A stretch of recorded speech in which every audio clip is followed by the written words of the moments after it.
तो एक बार आप सभी का फिर स्वागत है हमारे इस सेशन में। और दोस्तों, आज कौन सा दिवस है? आज 1 दिसंबर है। क्या है? 1 दिसंबर। और हमारी जेएफटी ये कहती है जीवन के पुरस्कार। क्या कह रही है? जीवन के पुरस्कार ये है कि ईश्वर ने हमको, देखिए, बहुत सारे पुरस्कार दिए। और जब कोई व्यक्ति रिकवरी में आता है तो उसे और भी ज्यादा पुरस्कार।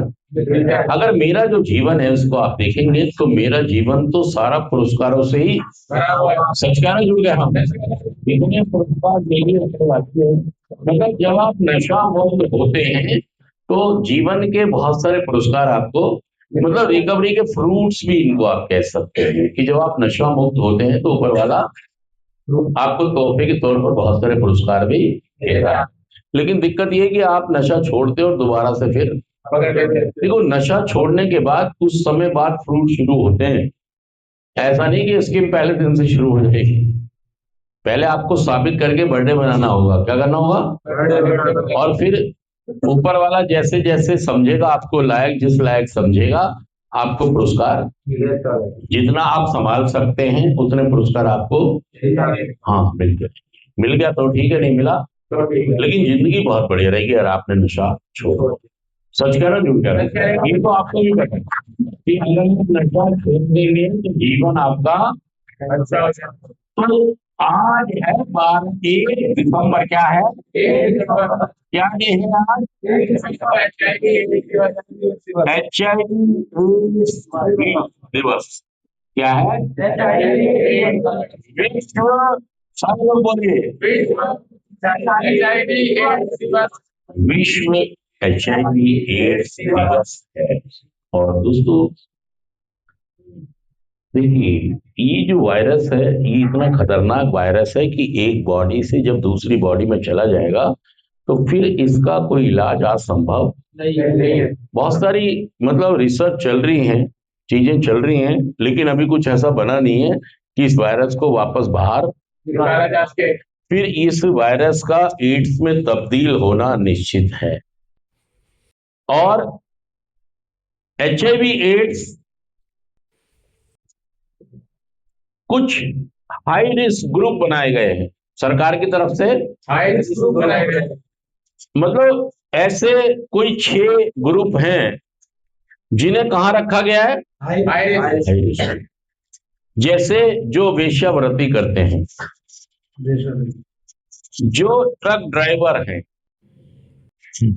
और जो किन्नर हैं, जो नशा करते हैं, जो ट्रक ड्राइवर, और ज्यादातर लंबे रूटों पर जाते हैं, ये सभी किसमें आते हैं? High risk group. हाँ, और हमारा भी जो नशेबाजों का ग्रुप है ये किसमें आता है? हाई रिस्क ग्रुप में हो आप, मतलब हर दिन आपको चांसेस हैं किसके? HIV। क्योंकि जो लोग शराब पीते हैं ना, वो भी शराब पी के कभी भी किसी भी औरत को पकड़ लेते हैं भाई साहब। रेड लाइट एरिया में चले जाएंगे, जीबी रोड चले जाएंगे, कबाड़ी बाजार चले जाएंगे। हाँ, शराब वाले क्या करते हैं? और जो लोग इंजेक्शन से नशा करते हैं, सुई से, ये हमेशा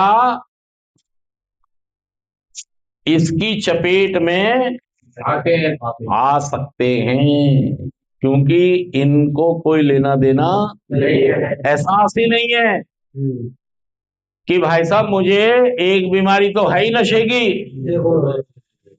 हाँ, एक तो मैं झेल नहीं पा रहा हूं, एक तो मैं संभाल नहीं पा रहा हूं।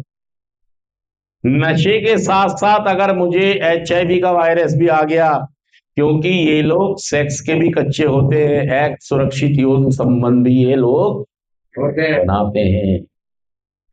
एक तो इंजेक्शन ड्रग यूजर हो गया, फिर आप नशा करके असुरक्षित यौन संबंधी बनाते हो, तो रिस्क किसको हुआ? और आपकी बुद्धि काम भी नहीं करेगी, आप कंडोम का इस्तेमाल भी नहीं करेंगे। हाँ, नहीं करता है। वो कहता है मैं पैसे खर्च रहा हूं, कंडोम क्यों इस्तेमाल करूं? भाई साहब, अगर एक बार वायरस चला गया ना, तो लेने के, सच कह रहा हूँ, झूठ कह रहा हूँ, इससे तो निकल भी आएंगे हम, नशेबाजी से तो हम बाहर। तरीका है, रास्ता है, 12 कदमों का कार्यक्रम है, मीटिंग है, स्पॉन्सर है, ये सब हमको। लेकिन अगर HIV वायरस हो गया तो कोई मीटिंग, कोई वायरस निकाल नहीं पाएगा भाई साहब। इसलिए हमारी जिम्मेदारी बनती है कि आपको हम क्या करें। क्या लिखा है ये, इसका समझे, इंफॉर्मेशन क्या है? IEC प्रोग्राम, इंफॉर्मेशन और एजुकेशन, एजुकेशन, और तीसरा कम्युनिकेशन।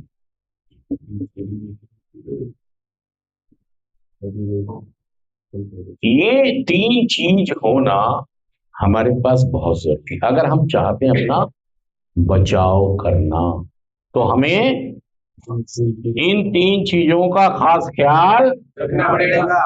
अब मुझे ये बताइए कि एक व्यक्ति से दूसरे व्यक्ति में कैसे ये वायरस जाता है, किन माध्यमों से जाता है, बताएगा कौन? बताएगा, बताइए। इनको माइक दे दो।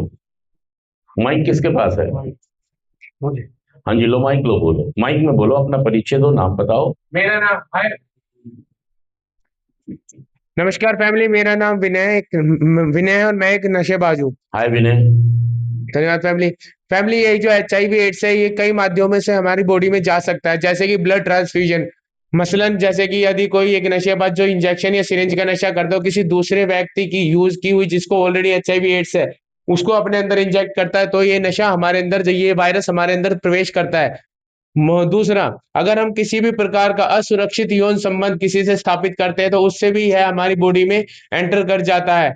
यानी कि किसी भी प्रकार का अगर ब्लड ट्रांसफ्यूजन 2 बॉडी में हो रहा है, जिनमें से एक भी बॉडी HIV एड्स वायरस से पीड़ित है, यानी कि एक्वायर्ड इम्यूनो डेफिशिएंसी सिंड्रोम से पीड़ित है, उन तरल पदार्थों को, वो ब्लड हो या वो स्पर्म हो, इन दो किसी भी प्रकार का जो तरल कम्युनिकेशन हो जाता है किसी भी बॉडी में, तो ये हमारी बॉडी में एंटर कर जाता है।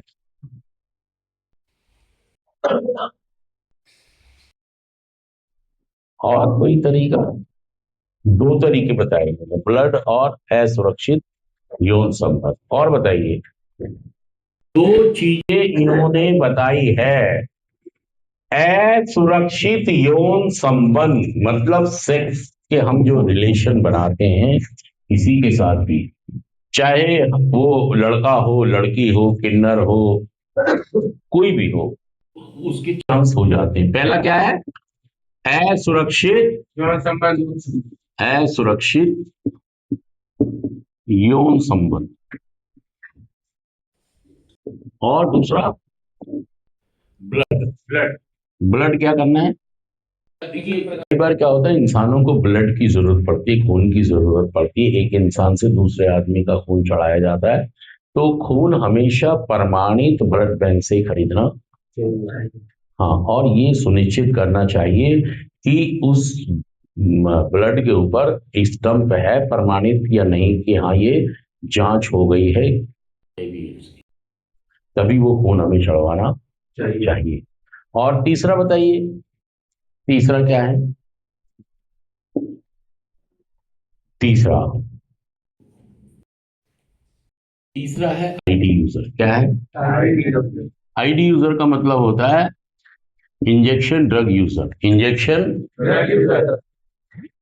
मतलब इंजेक्शन, सुई के माध्यम से भी किसी को ये वायरस होता क्या है। कई बार नशे वाला इंजेक्शन नहीं, चलते रहते हैं, नशे वाला इंजेक्शन नहीं, कई बार क्या करता है, हम डॉक्टर के सुई लगवाने जाते हैं तो सुई नहीं। हाँ, ये भी संभावना। हमेशा सुई का इस्तेमाल सील पैक का करना चाहिए। अगर सील पैक नहीं है तो इस्तेमाल ना करें, क्योंकि चांसेस हो जाते हैं कि वायरस बॉडी में। और चौथा है, कोई बताएगा चौथा क्या है? सुई के माध्यम से, है ना। चौथा है गर्भवती महिला से होने वाले बच्चे।